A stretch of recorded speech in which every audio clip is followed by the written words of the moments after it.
दोस्तों इस technical analysis part 2 के अंदर आज हम लोग मेनली 4 टॉपिक्स को कवर अप करने वाले हैं। पहला टॉपिक है टाइप ऑफ ट्रेड्स, कि ट्रेड्स कितने टाइप के होते हैं और उनकी टाइम फ्रेम क्या होती है, आपको कौन सा ट्रेडिंग करना चाहिए, कौन से टाइम फ्रेम में करना चाहिए। तो उससे आपको आइडिया लगेगा कि आपके लिए किस टाइप के ट्रेड्स बने हैं, आप क्या ट्रेड वहाँ पे कर सकते हैं। और अगर आप एक जॉब पर्सन हैं या फिर आप एक स्टूडेंट हैं तो सबके लिए अपने अपने टाइप के ट्रेड्स वहाँ पे होते हैं। दूसरा जो पॉइंट होगा वो होगा types of market cycle and trend, की मार्केट की साइकिल्स कैसी होती हैं जो कि हम चार्ट्स पे देखेंगे। मार्केट के जो ट्रेंड होते हैं वो कितने टाइप के होते हैं, मार्केट में क्या क्या ट्रेंड आते हैं, किस तरीके से हमको आइडेंटिफाई करना है, ये सारी चीज़ें हम लोग चार्ट्स पे देखने वाले हैं। थर्ड पॉइंट जो होगा वो होगा डॉलर कॉस्ट एवरेजिंग के बारे में, कि डॉलर कॉस्ट एवरेजिंग क्या होती है, किस तरीके से होती है, किस किस जगह पे यूज़ करना है, यानी कि ओवरऑल इन्फॉर्मेशन। और फोर्थ और लास्ट पॉइंट जो होगा वो होगा आपका portfolio management, money management, risk and reward and types of account. Basically ये सारी चीज़ें एक दूसरे से इंटरकनेक्टेड है, इसलिए मैंने इनको एक पॉइंट के अंदर ही पूरा लिया है। तो सबसे पहले दोस्तों हम लोग शुरुआत करते हैं टाइप ऑफ ट्रेड से। तो इस टाइप ऑफ ट्रेड के लिए दोस्तों मैं आपको एक इमेज दिखाता हूँ।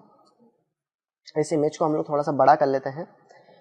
तो ये दोस्तों आप देख सकते हैं अपने स्क्रीन पे कि मैंने 4 पार्ट में डिवाइड करा है टाइप ऑफ ट्रेड्स को। पहला है दोस्तों इंट्राडे, दूसरा है स्विंग, तीसरा है scalping and fourth is long term trading. इस चारों की चारों ट्रेडिंग से सबसे पहले इंट्राडे से शुरुआत करते हैं। तो इंट्राडे दोस्तों क्या होती है, जिस भी कंट्री में आप रहते हो या जब भी आप सुबह उठते हो, आपके सुबह उठने से आपके रात के सोने से पहले पहले तक जो भी ट्रेडिंग आप करते हो उस दिन भर में, चाहे आप 1 ट्रेड करो, 2 करो, 5 करो, 10 करो, इट डजेंट मैटर, वहाँ पे जो भी आपने ट्रेडिंग करी होगी उसका नाम होता है इंट्राडे ट्रेडिंग। इंट्राडे ट्रेडिंग का मतलब है कि उस ट्रेड को आपने लिया और उसको क्लोज किया, आपने या तो बाय करके सेल किया या सेल करके बाय करा। तो ये जो पूरी प्रोसेस होती है और ये एक दिन के अंदर अंदर अगर कंप्लीट हो जाती है तो इसको हम लोग कहते हैं इंट्राडे ट्रेडिंग। इंट्राडे ट्रेडिंग में जो टाइम फ्रेम हम लोगों को मिनिमम देखना चाहिए वो है 15 मिनट, 30 मिनट, 45 मिनट। ये मैंने ऑलरेडी इस पे लिखा हुआ है और ये जो भी डेटा मैं आपको यहाँ पे बता रहा हूँ ये डेटा आपको आपके कोर्स में ही मिल जाएगा, तो आप नीचे सेक्शन में जाके देख सकते हैं। सेकंड दोस्तों यहाँ पे जो होती है वो होती है स्विंग ट्रेडिंग। स्विंग ट्रेडिंग का मतलब होता है एक दिन से ज़्यादा होल्ड करना किसी भी स्टॉक को, किसी भी क्रिप्टो या किसी भी चीज़ को। तो सपोज करिए कि मैंने आज बिटकॉइन खरीदा होता $3000 का और मैं उसको परसों जाके बेच रहा हूँ $3200 का। तो ये जो है ये मेरे एक तरह से स्विंग ट्रेडिंग है। स्विंग ट्रेडिंग के आप कोई एक पर्टिकुलर टाइम यहाँ पे डिसाइड नहीं कर सकते हो, लेकिन हाँ अगर आप एक दिन से ज़्यादा यहाँ पे होल्ड करते हो तो वो हमारी स्विंग ट्रेडिंग कहलाती है। स्विंग ट्रेडिंग आपकी एक दिन की हो सकती है, एक दिन से ज़्यादा की हो सकती है, आपकी एक हफ्ते की हो सकती है, 15 दिन की हो सकती है, एक महीने की हो सकती है या फिर 3 महीने की हो सकती है। पर 3 महीने से थोड़ा ज़्यादा इसको नहीं लेंगे फिर, वरना वो फिर आपकी लॉन्ग टर्म ट्रेडिंग के अंदर यहाँ पे चला जाएगा। इसके अंदर जो टाइम फ्रेम हम लोग बेसिकली देखते हैं वो है 1 hour, 2 hour, 4 hour, 6 hour and 12 hour. कभी कभी ऐसा होता है कि हम इसके अंदर 1 डे को भी इंक्लूड कर लेते हैं, तो वो आपके रिक्वायरमेंट के ऊपर है कि आपका स्विंग ट्रेड कितना लंबा चल रहा है। पर स्विंग ट्रेड का जो बेसिक सा मतलब होता है वो यही होता है कि हम लोग एक दिन से ज़्यादा किसी भी पोजीशन को होल्ड करते हैं, यानी कि हमने आज खरीदा तो हम उसको एक दिन बाद ही बेचेंगे। थर्ड है दोस्तों यहाँ पे स्कैल्पिंग। स्कैल्पिंग दोस्तों जैसे हम लोग इंट्राडे करते हैं कि हमने खरीदा बेचा, तो वो एक फिक्स टाइम पीरियड में होती थी, जैसे कि सुबह 9 से रात के 9। लेकिन जो स्कैल्पिंग है इसके लिए कोई टाइम ऐसा फिक्स नहीं होता, ये सिर्फ स्कैल्प होते हैं। जैसे कि सपोज करिए आपने $30 पे कुछ खरीदा और आपने 31 पे बेच दिया, आपने उसको 25 पे खरीदा और 27 पे बेच दिया। तो ये जो आपकी ट्रेडिंग है इसको हम स्कैल्पिंग कहते हैं, यानी कि बहुत क्विकली प्रॉफिट्स लेना, बहुत छोटे छोटे प्रॉफिट्स में अपने ट्रेड्स को एक्सिक्यूट करना। तो ये सारी जो ट्रेडिंग होती है ये बेसिकली स्कैल्पिंग कहलाई जाती है। स्कैल्पिंग के लिए वैसे हम लोग 1 मिनट, 3 मिनट और 5 मिनट के चार्ट को प्रेफर करते हैं, पर 1 मिनट, 3 मिनट इसमें इनफ हो जाता है। 5 मिनट को आप इंट्रा डे में भी ले सकते हो और आप स्कैल्पिंग में भी ले सकते हो, तो इसके अंदर की कोई प्रॉब्लम नहीं है, आप आगे पीछे इनकी थोड़ी सी एडजस्ट कर सकते हो। तो आप यहाँ पे आपको स्कैल्पिंग क्लियर हो गई होगी कि आपने क्विक प्रॉफिट जो आप लेते हो, जो कि आप 15 मिनट 20 मिनट के अंदर जो भी आपका प्रॉफिट बनता है वो यहाँ पे आपका स्कैल्पिंग कहलाएगा। And the last long term यहाँ पे जो ट्रेडिंग है, तो दोस्तों लॉन्ग टर्म ट्रेडिंग से आपको समझ ही क्या होगा, लंबे समय के लिए, क्योंकि हमने स्विंग में बात कर ली थी कि हम 3 महीने तक जो ट्रेडिंग करते हैं वो मिनिमम स्विंग ट्रेडिंग कहलाती है। तो लॉन्ग टर्म ट्रेडिंग तो दोस्तों बहुत ज़्यादा सिंपल है कि हमने 10 में खरीदा और 100 में बेचने के लिए हम उसको 6 महीने, 8 महीने, 1 साल या फिर कई बार हम लोग 3 साल, 5 साल, 10 साल तक उस चीज़ को होल्ड करते हैं। तो बेसिकली यहाँ पे 1 डे, 3 डे और 1 मंथ का चार्ट देखा था, 1 वीक का चार्ट भी होता है। तो 1 वीक, 3 डे, 1 मंथ का चार्ट यहाँ पर देखा जाता है। तो ये दोस्तों 4 टाइप की ट्रेडिंग्स होती हैं जो कि करना चाहिए। अब हम बात ये करते हैं कि आपको कौन सी ट्रेडिंग करना चाहिए। तो यहाँ पे मैंने कैटेगरीज बनाई है किसको क्या ट्रेडिंग करना चाहिए। अगर आप फुल टाइम अपना दे सकते हैं ट्रेडिंग के अंदर तो डेफिनेटली आपको यहाँ पर इंट्राडे और स्विंग ट्रेडिंग पे हाथ जमाना चाहिए। लेकिन अगर आप एक बिगिनर हैं तो स्विंग ट्रेडिंग से स्टार्ट करिए, क्योंकि जब आप स्विंग ट्रेडिंग में प्रॉफिटेबल होने लगेंगे तो इंट्राडे में आप ऑलरेडी यहाँ पे प्रॉफिटेबल हो जाएंगे। अगर दोस्तों आप एक स्टूडेंट हैं, आपको स्कूल जाना है, आपको कॉलेज जाना है और उसके बाद जाके आपको अपना ट्रेडिंग करना है, तो आप स्विंग ट्रेडिंग पे ज़्यादा ध्यान दीजिए और लॉन्ग टर्म ट्रेडिंग पे ज़्यादा ध्यान दीजिए, क्योंकि लॉन्ग टर्म ट्रेडिंग एक तरीके से आपका इन्वेस्टमेंट पोर्टफोलियो होता है जो कि आपके कैपिटल को हमेशा बढ़ाने में मदद करेगा। और अगर आपके पास जॉब है तो भी आप स्विंग को ज़्यादा प्रेफर करिए, क्योंकि इंट्राडे और स्कैल्पिंग जो होगा वो जॉब वालों के लिए और स्कूलिंग या फिर कोई भी ऐसा पर्सन जो कि अपने आधे दिन में ज़्यादा बिजी, उनके लिए इंट्राडे और स्कैल्पिंग नहीं है।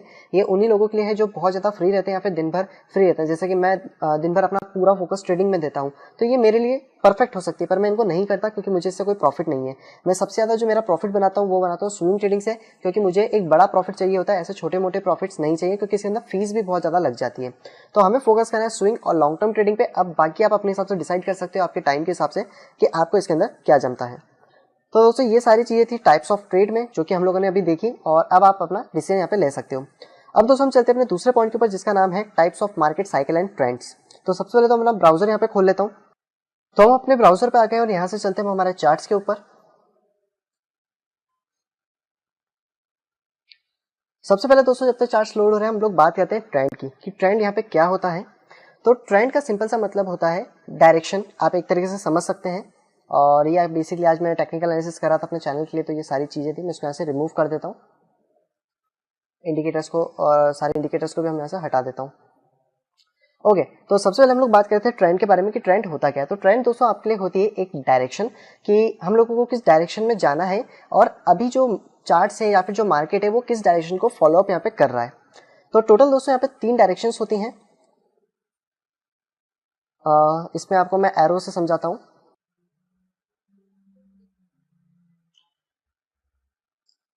यहाँ पे दोस्तों सबसे पहले जो होती है वो होता है हमारा अप ट्रेंड, जहाँ पे की जो प्राइसेस होती हैं वो नीचे की वैल्यू से ऊपर की वैल्यू की तरफ मूव करती हैं। यानी कि अगर किसी कॉइन की जो प्राइस है वो हम सपोज करके चलते हैं कि वो यहाँ पर है $5, तो उसकी जो वैल्यू है वो यहाँ से ऊपर की तरफ इंक्रीमेंट होगी $7 की तरफ, जिसको हम लोग कहते हैं एक अप ट्रेंड, यानी कि हम लोग एक छोटी प्राइस से बड़ी प्राइस की तरफ जंप कर रहे हैं। दूसरा जो दोस्तों यहाँ पर होता है वो होता है डाउन ट्रेंड। ओके, इसका एरो थोड़ा सा गलत हो गया है। दूसरा होता है हमारे पास यहां पर डाउन ट्रेंड।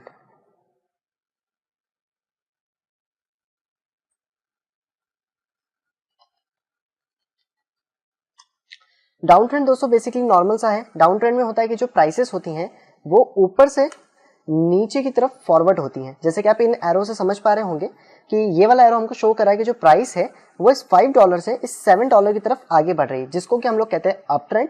और दूसरा वाला एरो शो कर रहा है कि जो प्राइस है वो हाई प्राइस से लो प्राइस की तरफ जा रही है, जिसको हम लोग कहते हैं डाउन ट्रेंड। इन दोनों ही ट्रेंड के बीच में दोस्तों एक और ट्रेंड होता है जिसको हम लोग यहाँ पर कहते हैं साइडवेज।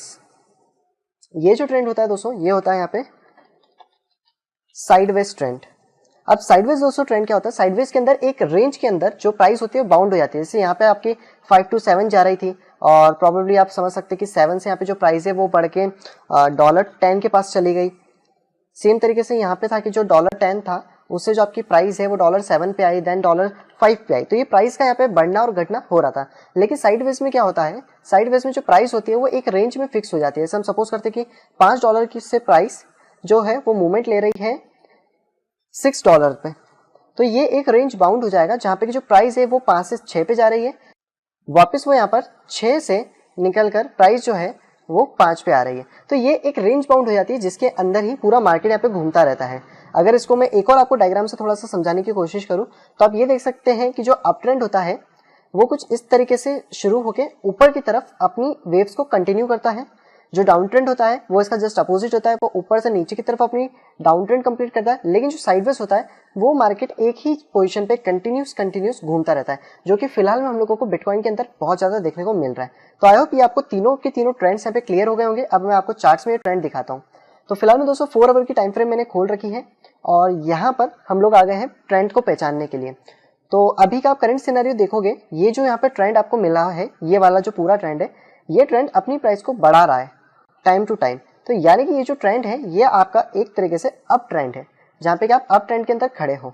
सेम थिंग इसके अंदर आप देखोगे इसमें कुछ पॉइंट्स है, जैसे कि ये वाला पॉइंट, ये वाला पॉइंट, ये जो पॉइंट्स हैं इनको हम कहेंगे डाउन ट्रेंड।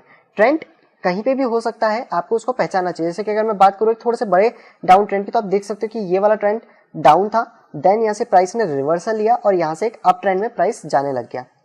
सेम तरीके से यहाँ पर हम लोग अभी अगर साइडवेज की बात करें तो आप देख सकते हो कि साइडवेज में भी 2-3 तरीके के ट्रेंड होते हैं, sideways, upper and then sideways. ये जो ट्रेंड था ये ऊपर तो जा रहा था लेकिन बहुत ज्यादा एक रेंज बाउंड होके जा रहा था। ये वाला जो आप ट्रेंड यहाँ पे क्लियरली देख सकते हो, तो इसकी जो रेंज है वो आप देख सकते हो 4800 देन 5000। तो ये इस तरीके से अप मूवमेंट तो था लेकिन ये एक साइडवेज अप मूवमेंट में शिफ्ट हो गया था। अगर हम थोड़ी सी इसकी साइडवेज की और बात करें कि साइडवेज मार्केट कैसा होता है, तो आप यहाँ पे क्लियरली देख सकते हो इस पॉइंट के ऊपर कि जो साइडवेज मार्केट है वो एक रेंज के अंदर बाउंड हो जाता है, यानी कि जैसे कि हमने बात करी थी प्राइस के अंदर वो बाउंड हो जाता है। इसको थोड़ा सा मैं लाइट कर देता हूं, ये वाली प्राइस के अंदर बाउंड हो जाता है, जहां पे कि आपकी जो प्राइस है वो एक पर्टिकुलर डायरेक्शन के अंदर चलती रहती है एंड देन या तो ऊपर या फिर नीचे की तरफ वो यहाँ पे ब्रेकआउट लेती है। तो ये से आपको तीनों के तीनों ट्रेंड क्लियर हो गए होंगे। और अगर मैं एक बड़ी टाइम फ्रेम में आपको दिखाऊं बिटकॉइन के चार्ट में, तो ये दोस्तों हम लोग वीकली चार्ट पे आए हैं। यहाँ पे आप देख पाएंगे और भी ज्यादा क्लियर तरीके से कि ट्रेंड किस तरीके से वर्क करता है। यहाँ पे तो ये वाला जो चार्ट है बिटमैक्स का है, तो यहाँ पे ज्यादा लंबा ट्रेंड नहीं है पर फिर भी हमको देखने को मिलेगा।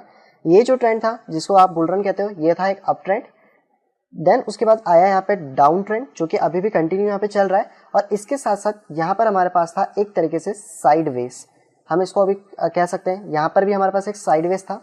तो ये जो चीजें होती हैं ये आपको मिक्स होके मिलती हैं, आपको अप ट्रेंड, डाउन ट्रेंड, सब कुछ ट्रेंड मिलते हैं। लेकिन आप बड़ी टाइम फ्रेम में देखोगे तो आपको मैक्सिमम ये 3 ट्रेंड अलग अलग दिखेंगे। लेकिन अगर आप छोटी टाइम फ्रेम्स के अंदर इनको देखते हो, जैसे कि 4 आवर, 1 आवर, मैं जितनी ज्यादा छोटी टाइम फ्रेम में जाऊंगा उतने ज्यादा आपको ये ट्रेंड्स हर जगह देखने को मिल सकते हैं। और ये जो ट्रेंड होते हैं ये दूसरे से हमेशा साथ साथ चलते हैं। जैसे कि पहले अप ट्रेंड गया तो फिर साइडवेज आया, देन डाउन ट्रेंड आया, देन साइडवेज आया, देन अप ट्रेंड आया। तो ये सिंपल से दोस्तों एक साइकिल है मार्केट की, जहाँ पे कि आप देख सकते हो कि जो तीनों ट्रेंड्स होते हैं ये किस तरीके से अच्छे तरीके से यहाँ पे वर्क करते हैं। अब दोस्तों हम लोग बात करते हैं मार्केट की साइकिल के बारे में। तो मैं पहले तो आपको थोड़ा सा बड़ा चार्ट इसका हम लोग खोल लेते हैं। I think Bitsnap is a good. तो इसके ऊपर दोस्तों कुछ मैंने एनालिसिस करी है जो कि मैं आपको वीडियो के आखिरी में बताऊंगा, मतलब इस ट्यूटोरियल के पूरे कोर्स के आखिरी में ये चीज बुल रन कैसे स्टार्ट होता है वो सारी चीजें मैं आपको बाद में समझाऊंगा। फिलहाल में हम लोग जो देख रहे हैं वो देख रहे हैं कि मार्केट की साइकिल्स क्या होती है। तो आप यहाँ पे क्लियरली देख सकते हो मार्केट पहले एक अप ट्रेंड में जाता है, देन डाउन ट्रेंड में जाता है, देन थोड़ा सा साइडवेज में रुकता है, then again up trend, again down trend and then again sideways. तो ये दोस्तों पूरी की पूरी मार्केट की साइकिल होती है। और जरूरी नहीं कि हर कॉइन अप ट्रेंड में जाके डाउन ट्रेंड में जाके साइडवेज जाए, ये बिटकॉइन की साइकिल है। बिटकॉइन की साइकिल को आप समझ लो क्योंकि ये इंपॉर्टेंट कॉइन है, आपको इसके ऊपर फोकस करना ही है। तो यहाँ से आपके पास अप ट्रेंड आएगा, देन डाउन ट्रेंड आएगा, डाउन ट्रेंड के बाद कुछ टाइम के लिए साइडवेज आएगा and then up, then down, then sideways, then up. तो ये जो ट्रेंड है ये बिटकॉइन का ट्रेंड है। अब हम लोग ट्रॉन के ऊपर चलते हैं, यानी कि TRX BTC। तो TRX BTC की जो लाइन है उसको आप देखो कि यहाँ पर इसका जो हमारी जो साइकिल है वो कैसे कंप्लीट होती है। तो ये बहुत ज्यादा इंपॉर्टेंट होता है जब भी आप लॉन्ग टर्म इन्वेस्टमेंट करते हो, तो साइकिल सबसे ज्यादा इंपॉर्टेंट होती है। यहाँ से आप देखोगे तो down and then suddenly up, यहाँ पे कोई भी आपको साइड मार्केट देखने को नहीं मिला है। यहाँ से आप देखोगे तो पहले साइड मार्केट मिला, then up, then down, then up. यहाँ पे कोई भी साइड मार्केट नहीं था, लेकिन यहाँ पर पहले डाउन हुआ, थोड़े टाइम तक कंसोलिडेट हुआ, साइड मार्केट को एज ए कंसोलिडेशन भी कहेंगे, और उसके बाद देन अप। तो ये दोस्तों इस तरीके से सभी की सभी जो कॉइन्स होते हैं वो चलते हैं। आप यहाँ पे फिर देख सकते हो कि हमारे को डाउन ट्रेंड देखने को मिल रहा है, हो सकता है कि यहाँ पे कंसोलिडेट करे देन अप जाए, क्योंकि ये जरूरी नहीं कि हमेशा जैसा प्रीवियसली गया हो वैसा ही इस बार इसको तोड़ने के लिए वो कोशिश करें। हो सकता है ये फर्स्ट टाइम लेगा, फिर सेकंड टाइम जाके थर्ड टाइम उसको ब्रेक अपॉन करेगा। देन दोस्तों हम लोग चलते हैं इथेरियम के ऊपर कि इथेरियम की जो साइकिल है वो किस तरीके से फॉर्म है। तो यहाँ पे देखिए पुराना चार्ट नहीं है तो मैं दूसरा वाला इथेरियम ले लेता हूँ, बिटस्नैप या किसी का, कॉइनबेस का हम लेते हैं। तो यहाँ पे आपके पास इसकी पूरी साइकिल देखने को मिलेगी। तो यहाँ पे आप देख सकते हो कि पहले यहाँ पे एक डाउन ट्रेंड आया, देन यहाँ पे एक अप ट्रेंड आया एंड देन अगेन यहाँ पे एक डाउन ट्रेंड आया, और अब जाके यहाँ पे एक साइडवेज मार्केट चल रहा है, जहां से कि हम फिर से या तो ऊपर या फिर नीचे की तरफ ट्रेंड के अंदर जाएंगे। तो आप यहाँ पे देख सकते हो कि हर कॉइन अपनी एक साइकिल को फॉलो कर रहा है, और जो उसकी एक पर्टिकुलर साइकिल होती है वो उसके हिसाब से ही चलता है। अगर हम यहाँ से नियो USDT के अंदर चलते हैं तो इसकी साइकिल आप देखिए कैसी है। यहाँ से पहले ऊपर गया, देन ये डाउन आया एंड देन यहाँ पर ये साइडवेज में नहीं जा रहा है, ये यहाँ से फिर से कोशिश कर रहा है अप ट्रेंड में जाने के लिए, यानी कि इसके अंदर साइडवेज नहीं आ रहा है। तो आपको तीनों की तीनों ट्रेंड को पहचानना होगा, इनकी जो साइकिल है उनको समझना होगा कि वो किस तरीके से वर्क कर रही है, तब जाके आप पता कर पाएंगे कि जो मार्केट है उसका बिहेवियर यहाँ पे किस तरीके से है। और ऑलरेडी दोस्तों यहाँ पे जो मैंने चार्ट यूज़ करा है वो करा है लॉग एल्गोरिथम का। तो पहले मैं आपको लॉग एल्गोरिथम समझा देता हूँ कि क्या होती है।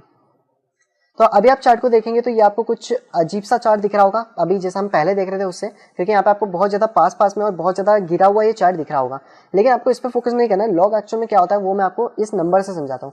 आप अगर अभी ये नंबर्स को साइड में देखोगे तो आपको 8000 से 9000, 9000 से 10, 10 से 11, 11 से 12, इन सभी नंबर्स के बीच में चाहे आप कितना भी ऊपर तक देख लो आपको सेम डिस्टेंस दिख रही होगी।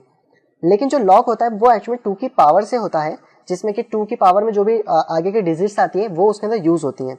तो जैसे हम लोग लॉग को ऑन करते हैं आप देखोगे चार्ट एकदम सुकून सा गया है और यहाँ पर जो वैल्यूज है वो एक पिरामिड की तरह ऊपर की तरफ जा रही है। यानी कि पिरामिड को अगर आप उल्टा कर